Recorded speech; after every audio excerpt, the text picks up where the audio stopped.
Halo guys, balik lagi dengan Gadget Gorillas. Kali ini gue punya figur Transformer baru, Studio Series nomor 68 Leadfoot. Ini figurnya udah gue unboxing ya, dan udah gue rubah jadi mode mobil juga.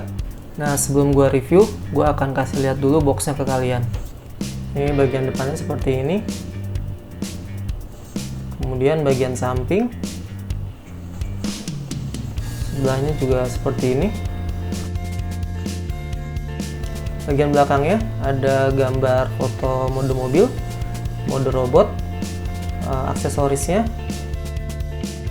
logo General Motor, dan NASCAR.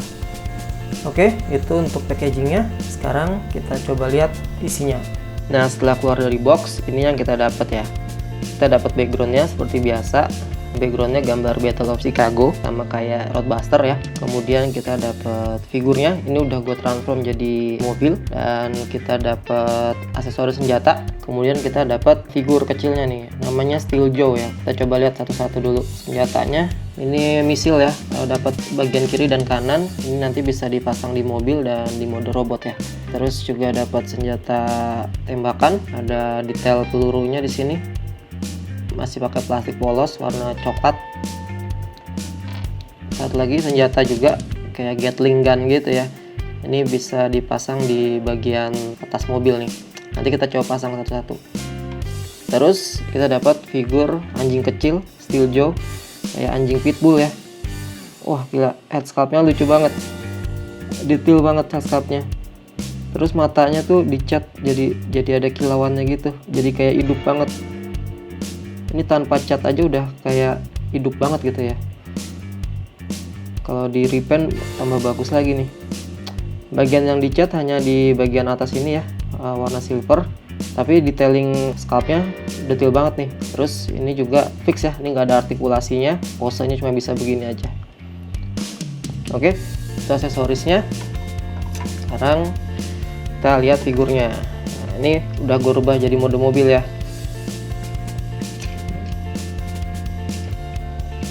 Ini masih polos ya, belum kita pasangin aksesoris senjatanya. Lihat detail-detail dekalnya, tulisan Ultra Wreckers, ini nomor 42, tulisan logo NASCAR, ini logo Target ya. Bagian atasnya, bagian bawahnya juga clean, kepalanya ditutupin gini ya. Ada kibel tangan dan kibel kaki, tapi nggak kelihatan banget. Ini logo Impala di depan. Sini kasih detail cat warna silver, sini nggak dicat, warna hitam doang. Lampunya juga dicat warna silver. Bagian belakangnya saya nggak dicat ya, tapi banyak detail-detail yang kayaknya bisa dicat. Gila, keren banget, gue suka banget. Ini warna merahnya agak belang karena ini sebenarnya plastik coklat, jadi sebenarnya warnanya agak beda sama warna plastik polos ini, karena ini cat merah di atas plastik coklat ya. Ini detail-detail mesin ala Michael Bay. Sekarang kita coba pasang aksesorisnya ya. Gua lihat reviewer lain banyak orang komplain kalau packnya nih susah banget dipasang, dan emang bener sih. Cuman sebenarnya ini perlu sedikit usaha aja sih. Ini begini ya posisinya. Nah, kalau udah nemu salahnya dia cukup rapat sih. Kalau untuk di mode mobil ya bagian sini. Tapi nanti kalau dipasang di selah buat di mode robot itu juga agak tricky juga. Cuman bisa sih. Nah, tapi satu lagi senjata yang ini gue perlu modifikasi pakai nail polish ya. Agak dalamnya gue kasih dikit supaya dia nggak loose. Karena ini loose banget ya kalau bagian senjata yang ini. Gue nggak tahu apa di unit ini doang atau di unit yang lain juga, tapi bagian sini harus gue modifikasi supaya nggak loose. Satu lagi terakhir, Gatling gun-nya ini. Nah, ini dipasang di tengah. Oke. Yang tadi udah keren, sekarang tambah keren ya. Dan gue lebih suka mode mobilnya ini daripada si Roadbuster ya. Mode mobilnya Leadfoot ini bagian depannya tuh dia masih kelihatan kayak mobil biasa gitu. Kalau yang Roadbuster itu kan kayak udah dimodifikasi dengan mesin gitu ya, jadi bagian cupnya tuh kalau menurut gua kelihatan aneh. Tapi ini proporsi mobilnya keren banget, gila. Gua suka banget. Bisa dipasang di sini. Oke, sekarang kita coba transformasinya ke mode robot ya. Untuk transformasinya sebenarnya waktu pertama kali gue lihat foto si Studio Series Leadfoot ini, gue agak kurang tertarik ya, karena mode robotnya menurut gue agak aneh. Kakinya tuh posisinya kayak gini nih. Cuman setelah gue lihat review dari reviewer lain ya, ternyata ini kakinya nih bisa disampingin gitu ya. Jadi secara postur jadi lebih mirip banget sama Leadfoot. Dan abis itu gue langsung tertarik lagi gitu. Oke, langsung kita coba lihat transformasinya. Untuk transformasinya senjatanya harus dilepasin dulu semua ya, kayak nggak ngeribetin nantinya. Lepasin dulu satu-satu.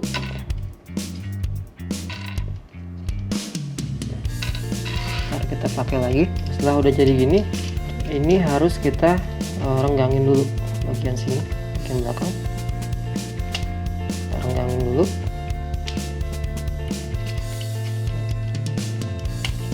Terus ini kita lepasin. Di sini ada pack ya, kita lepasin juga. Ini jadi bagian tangan ya nanti ya. Kita turunin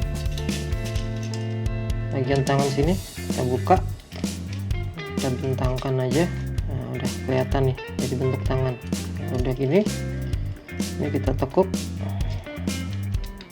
ini bisa kita buka. Ini kita lipat lagi sini, bagian sini ini bisa dibuka. Nah, kelihatan kepalanya. Ini harus dibuka dulu ya supaya ini bisa masuk. Nah, masukin sini, terus kiri kanannya kita buka, kepalanya kita ke atas sini. Ini agak tricky nih, karena ini harus agak ditarik dikit, tapi hati-hati jangan sampai patah ya, supaya dia bisa lekuk ke bawah. Perhatikan di sini ada slot ya, dan ini ada slot juga di sini. Ini kita masukin, kita coba masukin supaya dia masuk ke slot yang tadi. Ya, kalau udah dia ngunci nih perutnya nih. Oke. Nah, cuman perhatiin kalau mau rubah jadi dari mode robot ke mode mobil lagi, gua kemarin sempat nyoba narik ini tuh susah banget ya. Ini nggak bisa kalau ditarik ke bawah, tapi dia bisa kalau lu tarik dari belakang sini nih. Nah, tinggal digituin gampang banget, tapi kalau ditarik ke bawah atau ke belakang gitu nggak bakal bisa. Lanjut transformasinya, jadi kita masukin dulu slotnya di sini sampai perutnya ngunci. Kemudian ini kita taruh sini, kakinya transformasinya cuma dilipat doang. Terus ini kakinya bisa diturunin. Terus bagian sini ada pack, sini ada lubangnya. Ini kita coba masukin. Ini banyak orang bilang ini agak susah, cuman menurut gua sih ini cukup solid ya, jadi nggak masalah. Ini kita pegang, terus ini kita dorong aja supaya dia rapet. Di sini juga sama. Dia ngunci dah bahunya. Kalau lihat review yang lain tuh ada komplain karena di sini sering copot gitu. Cuman di unit gue sih nggak ada masalah. Nah, kalau udah sebenarnya transformasinya kayak gini ya. Kakinya tuh dibiarin kayak gini. Ini harusnya kakinya kita atasin gini karena ada engsel di sini. Gue nggak tahu kenapa foto produknya beda. Cuman menurut gue yang bener ada transformasinya gini. Mungkin ada miskom dari pihak marketing sama pihak desainer mainannya ya. Gambar-gambar yang jadi foto promonya tuh menurut gue jadi figurnya jadi kelihatan agak jelek gitu. Nah, tapi kalau udah kayak giniin, udah ditarik kakinya, ini baru nih, ini Leadfoot banget nih, kayak di film Transformer Dark of the Moon. Seperti ini harusnya ya bentuk transformasinya.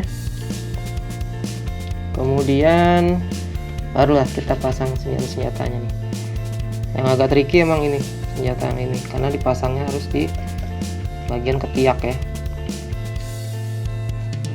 Dan emang kena goyang dikit ya pasti jadi copot. Tapi kalau diusahain nemu selahnya dia ngeklik gitu dan jadi lebih solid, nggak goyang.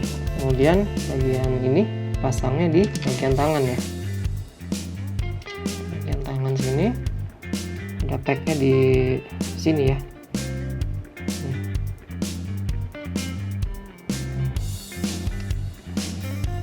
Dan ini dipasangnya di pundak. Ini dia Leadfoot Studio Series nomor 68 dari film Dark of the Moon. Gue suka banget sih, desainnya unik ya.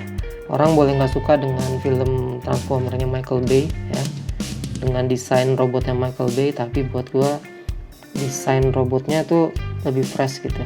Proporsi manusianya tuh pikiran gitu, bikin perut gendut gini jadi bentuk desain robot, dan bisa diubah jadi mobil yang keren banget. Dan ya backpacknya favorit banget nih ya, gue paling suka kalau backpacknya tuh clean gitu, nggak ada kibel. Ini otomatis buat gue nggak ada kibelnya sih, bagian perut sini ya ini bagian perut bukan kibel, jadi buat gue suka banget. Oke, ini gue kasih lihat dulu detailnya.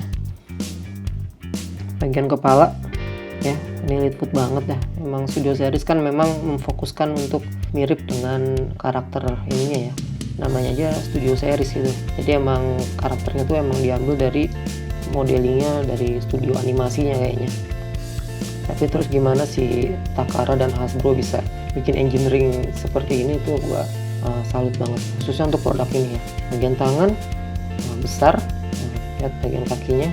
Ini posisinya nyamping gini ya, kalau di foto promonya kan dia lurus gini, jadi kelihatan agak aneh posturnya. Tapi ini lucu banget nih, walaupun gendut tapi gagah gitu. Nah ini yang paling juara, no backpack ya. Gue suka banget nih nggak ada backpacknya. Ini aksesorisnya robot anjing, dan ini aksesorisnya jadi bikin saat lu pajang gitu di meja gitu, cocok banget gitu. Jadi figur dengan postur yang gini gitu, gemuk, terus anjingnya juga anjing pitbull kan bantet gitu ya, boncel, cocok banget gila. Jadi emang kayak piaraannya si Leadfoot banget nih. Oke, secara konsep karakter, secara packaging penjualannya ini gue rasa recommended banget ya. Oke, sekarang kita coba lihat artikulasinya. Untuk artikulasinya, kepala pakai ball joint, bisa tengadah sedikit tapi dia nggak bisa nunduk. Tangan bisa muter, ada putaran juga di sini. Bagian tangan cuma bisa nekuk 90 derajat. Pergelangan tangan nggak bisa muter tapi bisa ditekuk ke sini karena bagian dari transformasi. Perut nggak ada artikulasi sama sekali ya, jadi kekunci di sini. Terus kaki bisa nendang ini, dan ada putaran di sini ya. Dia nggak ada ankle pivot ya, nggak bisa dimiringin, tapi dia ada artikulasi di sini naik turun. Tapi ini bagian dari transformasi ya, khas Studio Series sih. Artikulasi bagian kaki sih terbatas banget emang kalau Studio Series biasanya, tidak sebagus seri si Siege atau Earthrise ya. Dan kaki sebenarnya di sini ada artikulasi ya, jadi dia sebenarnya bisa berdiri lebih tinggi dia tuh. Sebenarnya dia bisa dipanjangin gini, tapi gue kurang suka ya dengan posisi kaki yang terlalu panjang gini untuk si postur badannya si Leadfoot ini, karena ini kan emang robot yang gemuk gitu ya. Jadi gue lebih suka kalau kakinya dipendekin lagi. Nah, gue lebih suka kakinya dipendekin lagi, jadi kelipat di sini, dalam sini. Jadi dia seolah-olah kayak chicken leg ya, nekuk, posisi nekuknya. Jadi dia kelihatan lebih pendek, lebih bulat gitu. Menurut gue cocok banget dengan karakter originalnya si Leadfoot ini, dengan perut yang besar ya, posturnya, kakinya juga agak nekuk, nggak jenjang lagi, dan dia melebar gitu ya. Menurut gue estetiknya keren banget. Gimana menurut kalian? Menurut gue ini adalah yang salah satu yang harus ada di koleksi kalian kalau kalian suka koleksi robot Transformer ya. Gak masalah kalau kalian gak suka film Michael Bay ya, tapi kalau desain robotnya gue rasa ini jenius banget. Gimana mode mobil dan mode robotnya tuh bisa dua-duanya cakep gitu kalau gue bilang. Oke, ini pembanding sama si Roadbuster ya. Skalanya seperti ini ukurannya. Oke, sedikit cerita, gue kan pertama punya Roadbuster ya, dan awalnya gue nggak terlalu impress juga sih sama Roadbuster. Silahkan tonton review gue si Roadbuster, sebelumnya udah gue upload. Terus saat di announce akan keluar Top Spin, gue ilfeel banget ngelihat si Top Spin ya, dengan part plastiknya yang letoy gitu. Terus desainnya juga gue nggak terlalu suka juga sih. Jadi kayaknya si Top Spin gue skip gitu. Nah, pas si Leadfoot ini gue pas ngeliat kakinya sempat ilfeel juga. Tapi setelah gue lihat review yang lain, wah gue harus beli kayaknya. Dan setelah gue beli gue nggak nyesel emang. Tapi kalau udah disandingin 2 gini, gue kayaknya jadi harus tetap beli si top spin. Tapi mungkin nanti kalau saat harganya udah turun ya.